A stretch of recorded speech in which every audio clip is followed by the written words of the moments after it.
राष्ट्रवादीची आज संध्याकाळी 6 वाजता कोअर कमिटीची बैठक होणार आहे। राज्यसभा सदस्याच्या संदर्भात या बैठकीमध्ये अंतिम निर्णय घेतला जाणार आहे। छगन भुजबळ यांनी समीर भुजबळ यांच्यासाठी घातलेली अट आणि भाजप हायकमांडचा जो काही निरोप आहे या सगळ्या संदर्भात आजच्या संध्याकाळच्या बैठकीमध्ये चर्चा होईल। या बैठकीसाठी प्रफुल्ल पटेल, सुनील तटकरे, सुनेत्रा पवार, पार्थ पवार, छगन भुजबळ, धनंजय मुंडे, दिलीप वळसे पाटील असे राष्ट्रवादीचे सगळे महत्त्वाचे नेते उपस्थित राहणार आहेत।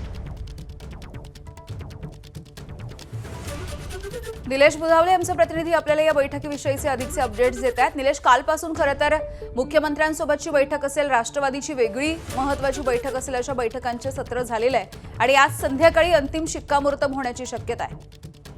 सोमवारी उमेदवारी अर्ज भरण्यासाठी केवळ एक दिवस बाकी आहे आणि अद्याप राज्यसभेचा राष्ट्रवादी काँग्रेस पक्षाचा उमेदवार ठरलेला नाहीये। छगन भुजबळ यांच्या वतीने एक महत्त्वाची अट घालण्यात आलेली आहे। आधी समीर भुजबळ यांना मंत्री करा आणि त्यानंतरच राज्यसभेची उमेदवारी आपण घेऊ, अशा पद्धतीची अट आहे आणि हा सगळा विषय मुख्यमंत्र्यांच्या कोर्टामध्ये गेला होता। भाजप हायकमांडने या अनुषंगाने काहीतरी महत्त्वाचा निरोप देखील दिलेला आहे आणि त्याची चर्चा करण्यासाठी संध्याकाळी 6 वाजता राष्ट्रवादी काँग्रेस पक्षाच्या प्रमुख नेत्यांची बैठक देवगिरी निवासस्थानी पार पडणार आहे। सुनेत्रा पवार या बैठकीला असतील। यासोबतच जे इच्छुक भुजबळ कुटुंबीय आहेत ते देखील या ठिकाणी असणार आहेत। यासोबतच प्रफुल्ल पटेल, सुनील तटकरे ही देखील मंडळी असतील। आजच्या या बैठकीमध्ये अंतिम निर्णय घेतला जाईल आणि राज्यसभेचा राष्ट्रवादी काँग्रेस पक्षाचा उमेदवार जो आहे तो निश्चित ठरवला जाईल। अगदी निलेश, धन्यवाद सविस्तर माहितीसाठी।